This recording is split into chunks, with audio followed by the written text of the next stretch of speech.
Bonjour à tous. Aujourd'hui, je vous propose de réaliser ces très jolis chaussons.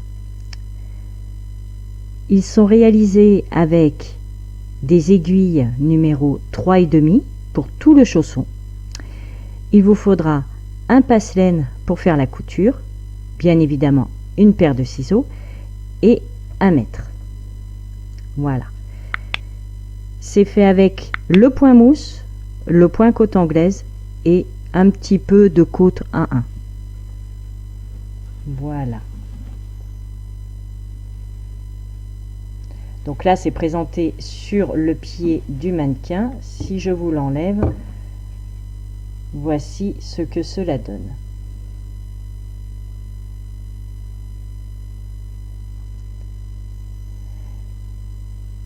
On monte simplement comme si on faisait un rectangle, puisque à la base c'est vrai que c'est un rectangle. Ici nous allons donc arrêter les mailles, ça va nous faire un petit rond, voilà, un peu voilà comme ceci, mais au niveau du pied, vous inquiétez pas, ça passe très bien. Voilà, au niveau de la laine, oui, la quantité de laine bien sûr, avec normalement avec 50 grammes vous faites votre paire. Dans le doute, prenez quand même du 100 grammes au cas où, mais normalement 50 grammes ça vous suffit, vous faites les deux, d'accord. Mais c'est vrai que si vous pensez être un peu juste au niveau des 50 grammes, prenez 100 grammes, ce sera jamais perdu de toute façon. Voilà, donc je vous laisse avec ce tuto, et comme je le dis d'ailleurs à la fin de la vidéo, moi je prends mes deux aiguilles numéro 3,5 et puis je fais son copain, hein, parce que là pour la vidéo j'en ai fait un qui est ici, mais il faut que je fasse le deuxième. Allez, bon tricot à tous. Pour commencer, j'ai monté 51 mailles sur mes aiguilles numéro 3,5. Nous allons commencer au point élastique, c'est-à-dire en travaillant les mailles une à l'endroit, une à l'envers, donc en côte 1-1 si vous préférez. La première maille, je la tricote. Je préfère commencer par l'envers, d'accord, parce que l'endroit de notre travail se trouve de l'autre côté. Là, nous allons être sur l'envers du travail. Nous venons de monter la maille, donc le premier rang, c'est le rang envers. D'accord? Donc, je commence par une maille à l'envers, une maille à l'endroit, une à l'envers, une à l'endroit. C'est vraiment donc le point côte 1-1 classique. Envers, endroit, à l'envers, à l'endroit, sur tout votre rang. Voici notre premier rang d'effectué et nous nous trouvons sur l'endroit de notre travail. Maintenant, nous allons tricoter les mailles comme elles se présentent. Personnellement, je vais tricoter les deux mailles lisières, d'accord, parce que ces deux côtés, en fait, on va venir les coudre après. Et personnellement, je trouve que c'est plus facile quand elles sont tricotées pour avoir une plus jolie couture que d'avoir des mailles lisières où on a une jolie tresse, mais en même temps, pour la couture, moi, personnellement, j'aime pas trop. Voilà, mais si vous voulez la laisser en maille lisière et la sortir sans la tricoter, vous pouvez tout à fait. C'est vraiment vous qui voyez comme vous êtes à l'aise avec la couture.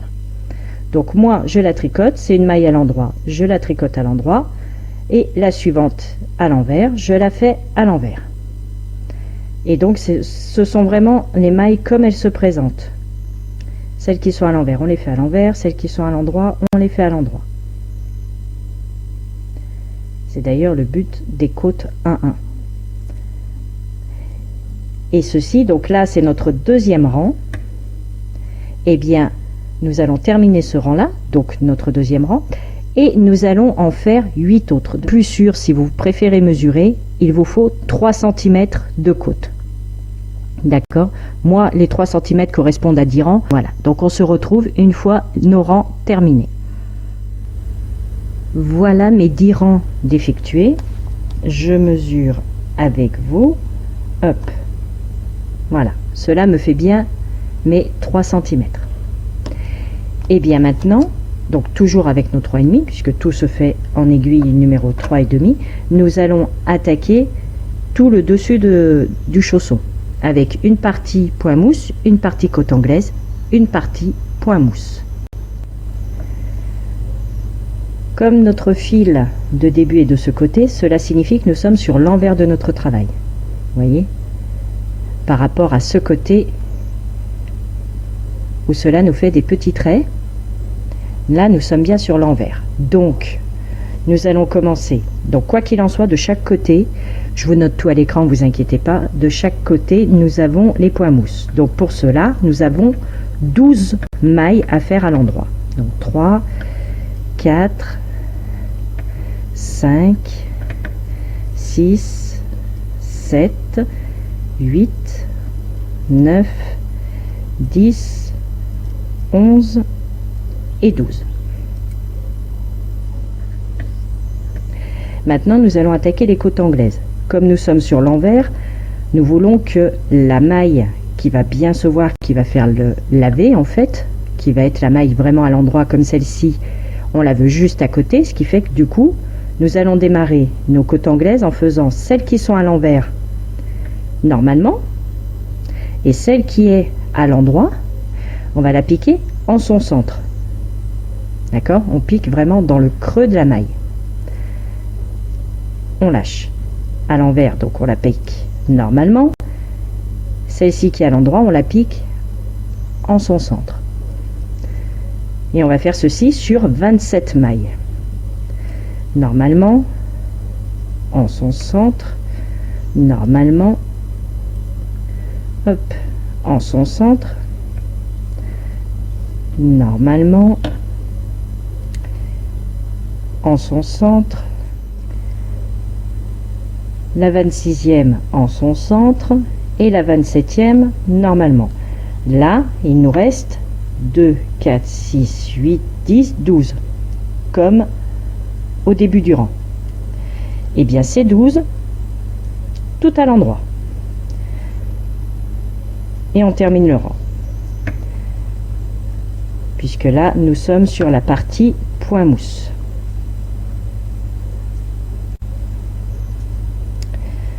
Voilà. J'arrive à la fin. Donc là, rebelote, les 12 premières à l'endroit, c'est le but du point mousse. 2, 3, 4, 5, 6, 7, 8, 9, 10, 11 et 12. Et là, comme nous sommes sur l'endroit de notre travail, comme je vous ai dit, nous voulons que la tresse, comme ça, là, la maille endroit, soit vraiment à ras le point mousse. D'accord? Eh bien, nous allons la tricoter en son centre. Celle-ci, on voit qu'il y a 2 brins, puisque le rang d'avant, c'est celle qu'on a tricoté en son centre. Ce qui fait que du coup, là, nous avons un brin ici et un brin ici. D'accord? On voit les deux. Donc, on la tricote normalement. Celle-ci en son centre.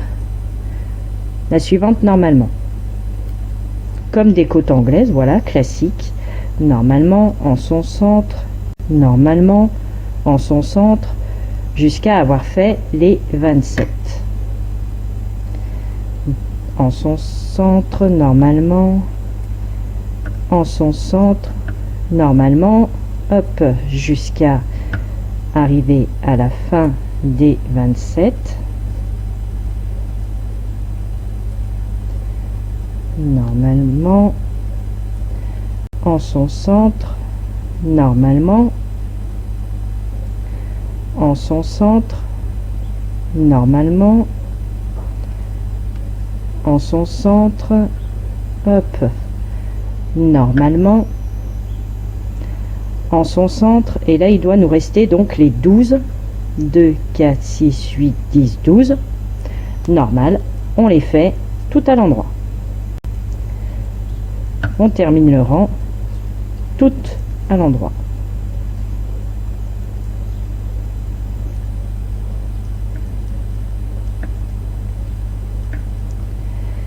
Et puis je voulais aussi vous donner une petite astuce. Si vous voulez éviter de compter vos mailles, vous pouvez très bien mettre un marqueur.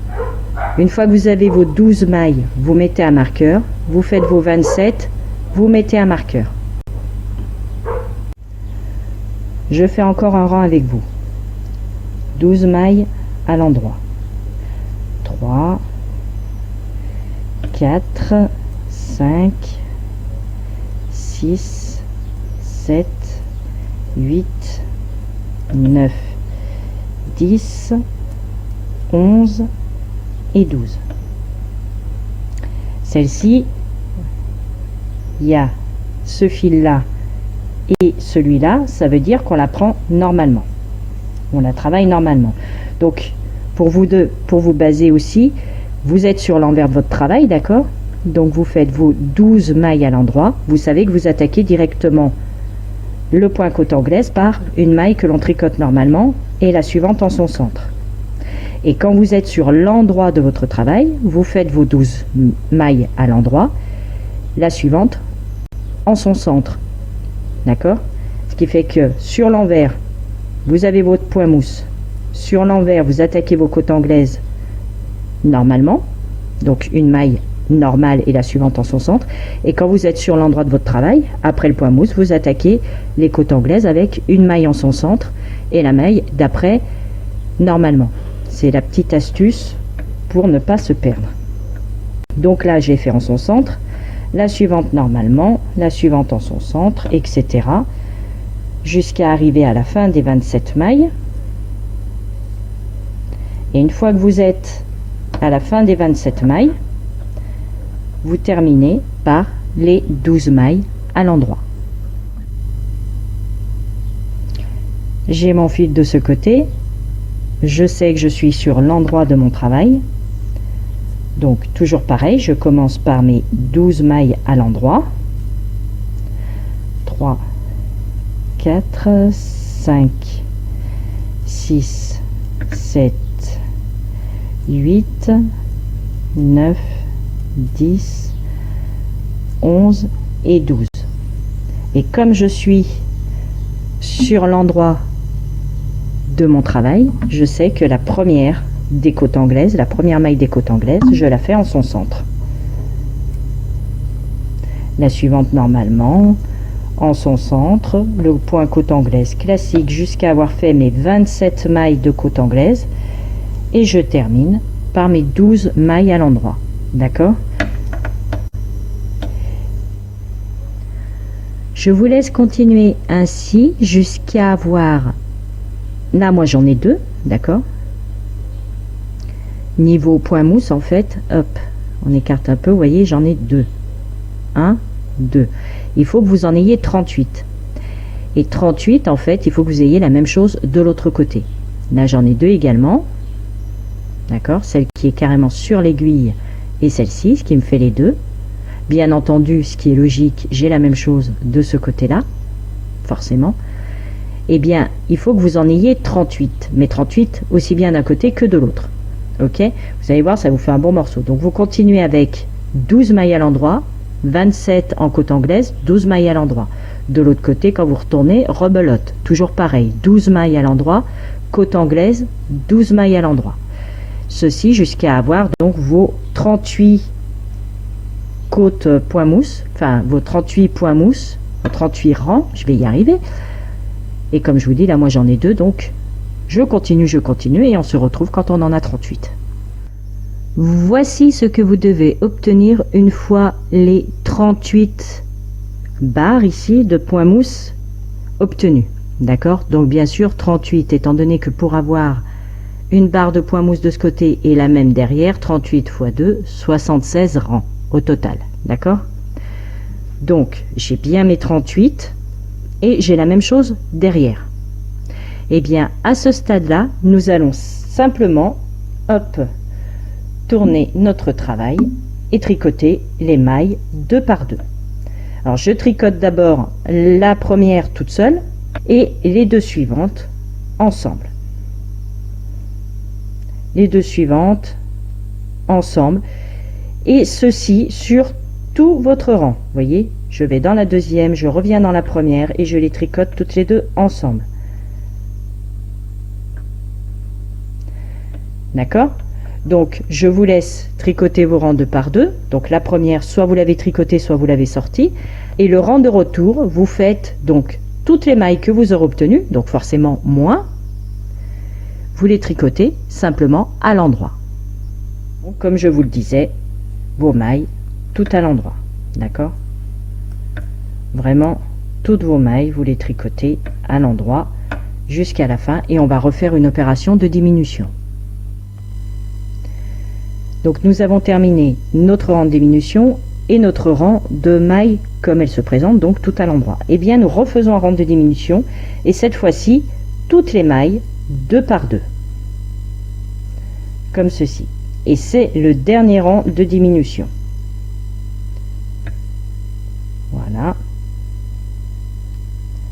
d'accord, donc toutes 2 par 2, absolument tout le rang. Une fois notre donc deuxième rang de diminution terminé, nous refaisons un rang tout à l'endroit en fait, comme elle se présente. Voilà. Et après, nous allons couper un bon morceau de fil et nous passerons à la couture de notre chausson. Donc, nous terminons notre rang comme ceci, d'accord? Hop, le petit peu qui reste, donc tout à l'endroit. On coupe un bon morceau de fil et on passe à la couture. J'ai passé donc mon passe-laine au fil que j'ai coupé. Et maintenant, en fait, nous n'allons pas arrêter les mailles comme nous ferions en temps normal. Nous allons simplement passer notre aiguille, hop, comme ceci. Nous prenons vraiment les mailles une par une.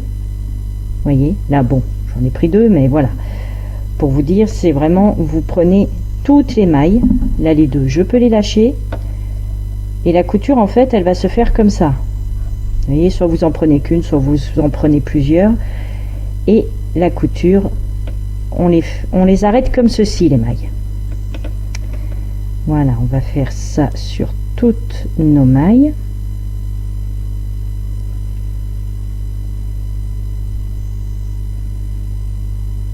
Voilà. J'arrive sur la fin.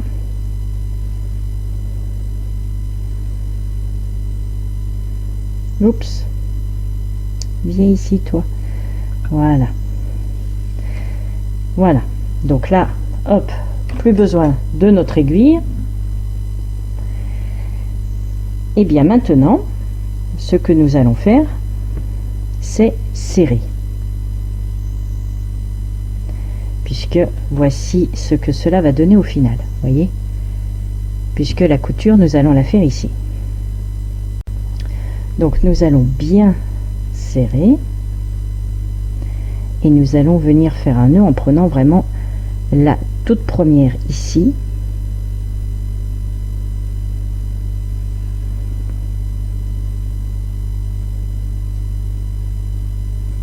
Voilà. Et là, vous serrez. Vous gardez bien la tension du fil pour faire un petit nœud, histoire de vraiment bloquer le bout du pied. Voilà. Une fois ceci de fait, eh bien nous allons simplement coudre, hop, jusqu'en haut. Voilà, donc personnellement, comme j'ai tricoté les mailles, après que vous les ayez pas tricotées, vous faites vraiment la couture comme vous l'entendez, d'accord, comme vous avez l'habitude, il n'y a pas de souci, que ce soit en maille lisière ou en maille que vous avez tricoté, peu importe, vous faites vraiment votre couture. Voilà, vous prenez une boule d'un côté, une boule de l'autre, hop, que ce soit le même rang bien sûr, c'est quand même un peu plus logique, hop.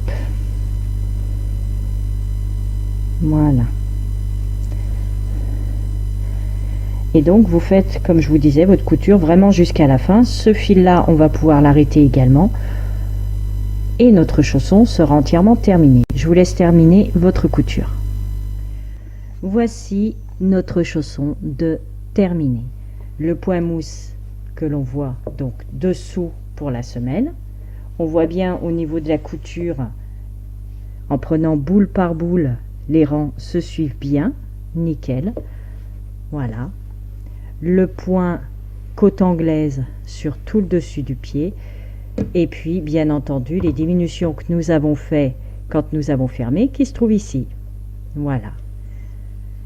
Eh bien, c'est ce que nous avons appris aujourd'hui, à nouveau, avec des côtes anglaises.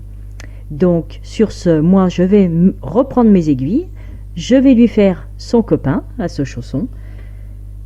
Et puis, bien, régalez-vous à le faire. Si ma vidéo vous a plu, n'hésitez pas à me mettre un petit pouce bleu. Et moi, j'attaque le deuxième. Prenez soin de vous. Allez, à très bientôt pour un nouveau tuto. Bisous, bisous. Ciao, ciao.